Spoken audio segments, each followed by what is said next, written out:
Hey guys, welcome back to the channel. I want to thank you so much for helping me to get to 2,000 subscribers yesterday. So I'm making this video and there will be an opportunity to enter in to win a pair of some of my company's socks, the State Mate. Whether you're from California, Rhode Island, North Dakota, or you don't even like your state and you're just a patriot, we've got what you need. We got hats and shirts too. As we get into the video, I'll let you know how you can enter to win. I'm going to be giving away 2 pairs of state flag socks, as well as putting a code at some point in the video for 50% off for the next 48 hours for anyone watching this video. That means 50% off shirts, hats, socks, everything, you name it. Guys, I can't thank you enough for the overwhelming support and motivation that you've given me, and it's the reason why I still make videos, is because of people like you out there.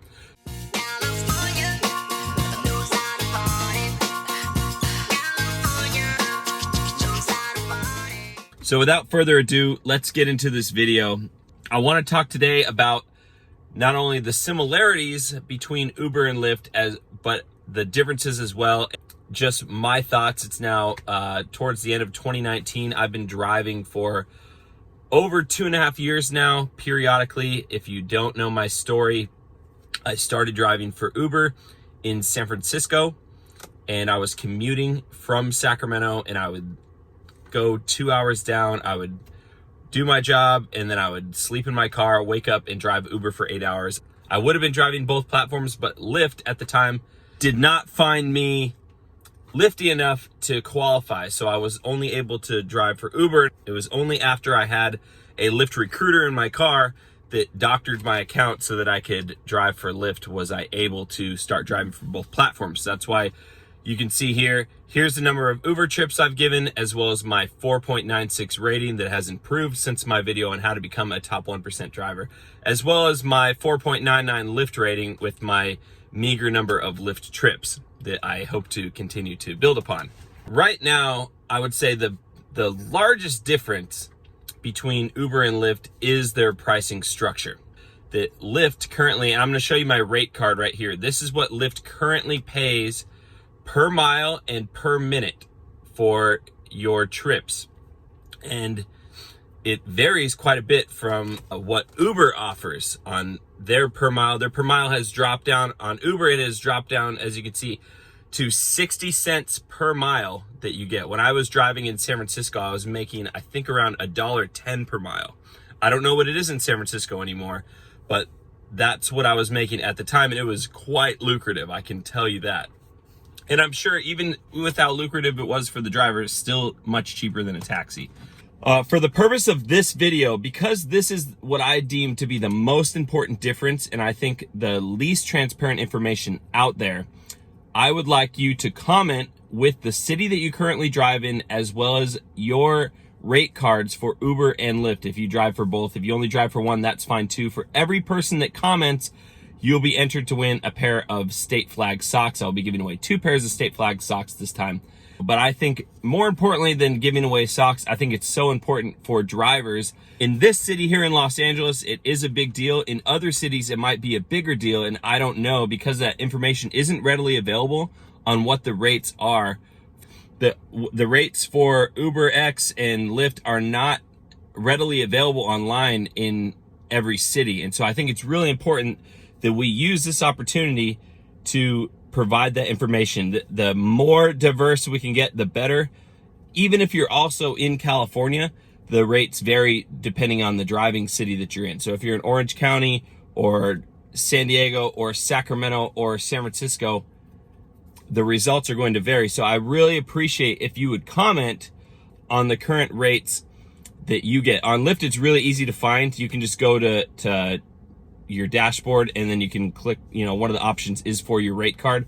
On Uber, it's a little bit tougher to find. You just go to a previous trip that you've given, and you can look up and see the actual fare. So you can see how much you got per minute and how much you got per mile and the total there. So I'm not talking about surges, just strictly base fares. For me in Los Angeles, Lyft tends to be much more profitable in the wee hours of the morning when I'm driving on the freeway and there is no traffic, because my rates are about 88 cents a minute, as opposed to Uber's 60 cents a minute, when you can drive really fast on the freeway, obeying the speed limit, of course. It's always going to be more profitable to make more per mile than it is more per minute. However, when you're in bumper to bumper traffic, or you're driving in the city where you're typically hitting lights and things like that, Uber tends to be more profitable because you're getting paid more per minute. When you're sitting at a stoplight not going anywhere, you're getting paid for that time, and it's more profitable to drive on Uber for me in Los Angeles. So those are my opinions. I still drive on both platforms, though I tend to focus on Uber in the mornings when I'm in rush hour in downtown, because they have better incentives and you get paid more. So just my thoughts. Number two, the second major difference between Uber and Lyft is that Uber now, as of a few months ago, has a point-based system. Those points that you earn unlock different rewards and opportunities for you. So it's very similar to, if you're familiar with the airlines, Delta Airlines has what's called their medallion program. And there's a gold medallion and a platinum medallion and a diamond medallion, and each of those tiers gets you certain bonuses or unlocks certain things for you when you are a frequent flyer on Delta. Same thing, Uber has literally copied those exact tiers. So they have Uber Blue, which basically just means you exist and they allow you to drive for them. But to go up to the next level, you need to get a certain number of points to unlock Uber Gold, and then more points to unlock Uber Platinum, and then more points to unlock Uber Diamond. And all of those tiers qualify you for different things. Uber Gold is the first tier that you qualify for, with 600 points in a 3-month period, which allows you to see the rider's destination time. Also requires that you maintain an 85% acceptance rate. That's pretty cool. As you go up the ladder, there are different things that you get. With Diamond, I believe you unlock faster. You kind of like jump the queue, almost like a Disneyland Fast Pass, where you can jump the queue for airport wait times. So if you're a very frequent Uber driver, they're going to reward you by giving you more opportunities and incentivize you to be loyal to the platform, which I think is kind of cool. I don't appreciate how you have to qualify to be allowed to see how long your trip is going to be. With Lyft, this is very different. I really appreciate this about Lyft. They do not have a tier or a point-based system, but if you maintain 90% acceptance rate over a 7-day period, and that continually cycles, you qualify to see your rider's trip direction as well as the duration of the ride, which I think is really invaluable information. It has helped me a few times when I was kind of planning to be home at a certain time but didn't have a filter on, and I could see, okay, this is actually going to help me or hurt me for getting home at a particular time. Also with Uber Gold, this is a really cool feature.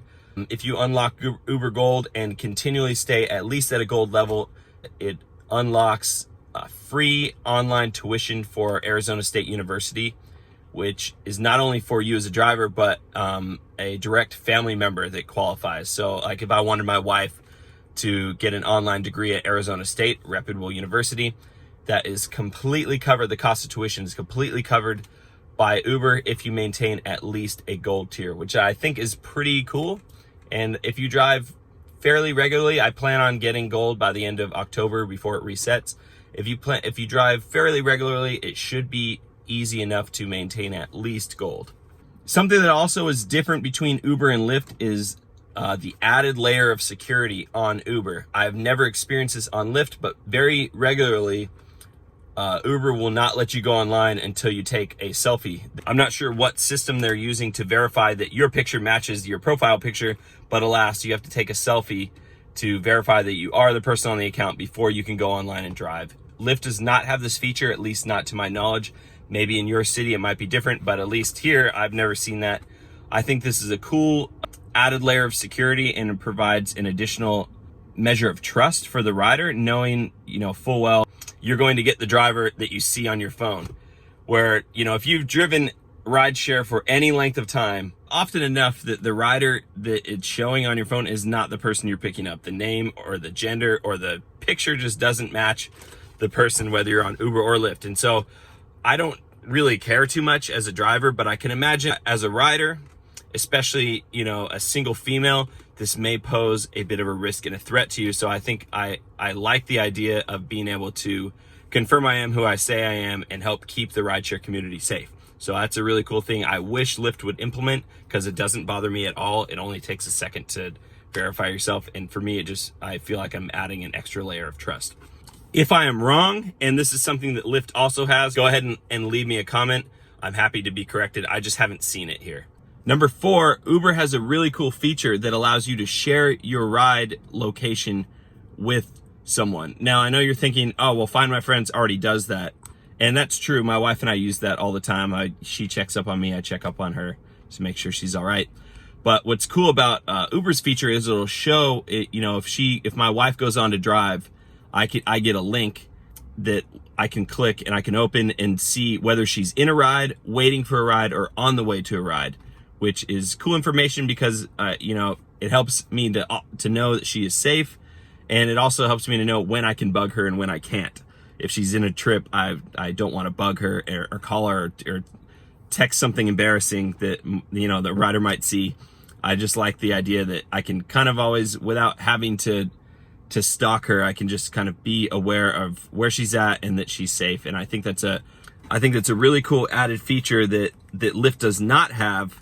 And especially for female drivers, I think this is probably a plus for driving Uber, that, if you were going to pick one or the other and just drive one, that's a really cool feature that I think would give the edge to Uber, especially for female drivers. So this is another major one. Number 5, the Lyft referral bonuses are absolutely abysmal. Not only for the person giving the referral, but the person accepting the referral and starting to drive. The sign-up bonuses and referrals are absolutely abysmal for Lyft. They know it and they admit it. So the person that helped me fix my account, I talked to him about the Lyft referral bonus, and they know that almost no one's going to get it. And they think it's kind of funny and cute that they even put that out there, knowing that no one's going to qualify for it. Right now in Los Angeles, as me being the person giving the referral, I get $400 if somebody completes 190 rides in 30 days. So I know you're thinking it sounds like a ridiculous amount, but it represents probably at least 20 hours a week. You can do about 2 trips an hour, maybe just over. So you kind of divide that in half. It's somewhere between 20 to 25 hours a week in the first month that you sign up. For some people, if they're just getting into it and they don't have a job, awesome. I've had a few people sign up to drive Lyft under me, and not one of them has ever qualified for the bonus. Not only that, but Lyft will augment your earnings if you earn less than $1,350 in those first 190 rides. They will augment it so that you make at least $1,350, which I think is crazy because you're 95% likely to make more than that in your first 190 rides. I think the average ride amount would be, you take the long rides and the short rides, you're gonna make at least like $7-8 on average a ride. And so like you're clearly going to make more than that $1,350. They know it. They also know that you're not gonna hit 190 rides in that first month, which just means they're able to trick you into thinking they're going to give away money when they really don't. I'm not saying that it keeps me from driving Lyft. I just think it's really deceptive marketing that they actually really are, these new drivers, they really want to help you out and get your foot in the door and keep you around. I think it's just really silly, and I think they should do something to fix that so they maintain drivers. Uber, on the other hand, when I signed up to drive for Uber, the person referring me in San Francisco is a buddy of mine. He got $700 when I finished my first 100 trips, and I got $700 when I finished my first 100 trips, which was a win-win all the way around. I don't know what they do now, but it's still as lucrative as it was, depending on the city that you drive in. I've had people sign up to drive, and it'll vary from, I had one buddy, I got $50 when he finished his first 50 trips in Sacramento. And I've had others that I've gotten, between $500 and $700 when they finish their first 100 trips. But you get at least 60 days, possibly 90 days, depending on the area. So it varies. That part is not very transparent. It doesn't show me as a person giving the referral what it's going to be like for that rider, what the referral is going to be until they sign up. And I don't really know what it is on their end, but I do know that they give you much more time to complete your trips, and it's only 100 trips rather than 190 trips. We're talking like 50 hours over the course of 8 weeks, which represents what, like 6 hours a week, 6.5 hours a week. that is something doable. And, you know, if you're a new driver that's getting their foot in the door, I think that's way more fair and helps you get used to the system and do it on your downtime rather than committing to basically a full-time job in order to get a bonus. So huge pro for Uber on this one compared to Lyft. Number 6, this would be a pro for Lyft, but really it's a bit one-sided. So Lyft and Uber both have rental options. So Uber is with a third party called Fare, which allows you to rent a vehicle on a weekly basis. Lyft has their own called Lyft Express. And if you refer someone to rent through Lyft Express, you as the referrer get $400, which I think is pretty, or it says up to $400. I don't know what that means. I didn't really look into all the details. I personally would not recommend anyone rent a vehicle unless they're in a dire situation where they do not have access to a car and they do not have at least $2,000 that they could buy the minimum acceptable vehicle to drive for Uber or Lyft. I think it should only be done if you're going to rent a vehicle, you should only be doing it solely to drive your brains out for like 2 or 3 weeks, just so you could save up to buy a economic car. I don't think the quality of your car does not influence your tips that much that it matters if you have a brand new 2019 car or whatever the minimum threshold of 2006 or 2004 Prius. I really don't think that it matters that much as long as you keep the interior of your car clean. But, you know, that's a pro to Lyft. They are encouraging people to refer new drivers to get started and give them an option to rent a vehicle. If you have, you know, you want to talk about budget, you want me to help you find a vehicle that fits your budget in your area, I would be delighted to do so, because I know how important it is to have the right car. Moving on, number 7 in differences. This is a cool thing, gives a pro for Lyft. As an independent contractor without having to report to a boss, I recognize sometimes it can be difficult or prove difficult to be motivated and, you know, to be able to set goals to push yourself. Lyft has a new feature where you can set a monetary goal for the week that you'd like to hit, and it will remind you throughout the week how far you are. It'll give you a push alert, as well as just every time you open the Lyft app, it'll show you how far you are in your progress and the percentage you are, and encourage you to hit that, which I think is awesome, because obviously, you know, they want to make money as a company, but I think they recognize as well as, you know, anyone that's driven for any length of time, sometimes it's just not easy to get up when you don't have a goal in mind. When you're just driving just to drive, just because I need to pay my rent, it can be difficult to stay motivated. So I like this feature. Uber does not have a similar feature. I think it'd be cool if they did incorporate that. It would be really easy for them to do, I'm sure. And it just helps you to stay on top of yourself rather than having, you know, to feel disappointed in yourself. You know, you didn't get out, you slept in a little bit longer than you should. Just having a constant reminder, I think, is awesome. Number 8, Lyft has a relatively new feature which allows you to accept scheduled trips before they become available in real time. If there are, let's say it's 8 in the morning, you can look on the scheduled trips and find one in your area that has a pickup time of 10 a.m. on the dot, and you can start your day then, rather than having, you know, and knowing that you'll have a trip in your back pocket before you even get started is a great way to not only be motivated to get out of the house, but typically scheduled rides tend to be longer trips, usually to a crowded area or an area that you're likely to get better trips, like at the airport, like downtown. And they tend to be from people who don't use rideshare as often, who tend to tip better. People that use it regularly, as you might know, people that use it for work every day, tend not to tip as well as people that are on vacation or people that are headed to the airport that need to be there at a specific time and want that reliability. So that's just my opinion. That's what I've found to be the case, is on airport trips, I get tipped really, really well. And if you're picking up a scheduled trip, you're more likely to get out of your, you know, especially if you live deep in the suburbs somewhere, you're likely to get a trip that'll take you far out of the suburbs to somewhere that's going to help you catch more frequent rides as well as more lucrative rides. So Lyft is the only platform that has this feature right now, and I think it's really cool. I've never actually used it. Typically I start at between 4:30 and 5:30 in the morning, and so I'm not really looking for a scheduled trip. But it is a feature I would like to incorporate, and I think it is a good option, especially for those who live pretty far out there who complain that they have to drive into the city to start their day to be able to get trips. You know, finding a scheduled trip in your area before you even start is likely to take you into that area you're looking for. Number 9, and this is something I really appreciate. This is only available on Uber, but Uber Assist is such a cool feature for the rider.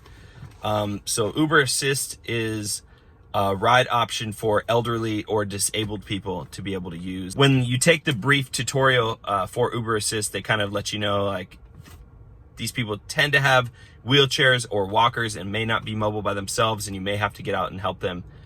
I love doing it. I love, you know, being able to actually make a tangible difference for somebody that can't drive themselves, that can't afford a taxi per se, and that has to use rideshare as a means of transportation, who cannot drive themselves. Not just people who are opting to not drive a car because downtown there's no parking. Uber Assist passengers tend to be elderly and give you an awesome conversation, great perspective about the world. They're so polite and so grateful an overwhelming majority of the time. I just enjoy the energy that I get, you know, knowing that I'm helping someone who really appreciates my help. To break up the monotony of your day of riders to just throw their headphones in and they're just going to work. I encourage you to, if you get Uber Assist trips, to always accept them unless they're a ridiculous distance away. So these are the first 9. I'm going to talk about number 10, which is the most important rideshare difference between the two platforms, destination filters, in my next video, which I'll also release today. And it's going to be long enough that it needs a separate video. I hope you appreciated this list so far. If there are other differences you'd like me to cover, go ahead and leave a comment. The comments that will qualify you to receive a free pair of the StateMate socks are those relating to rate cards. Post your city as well as your rate card for Uber and Lyft. You'll automatically be entered to win a pair of the StateMate socks of any state of your choice, and then I'll mail them to you for free. So if you like this video, guys, go ahead and give it a huge thumbs up. If you loved it, go ahead and subscribe to my channel. Again, guys, thank you so much for helping me get past the 2,000 subscriber threshold. It means a lot to me to have that much support out there. God bless you. Have a wonderful day.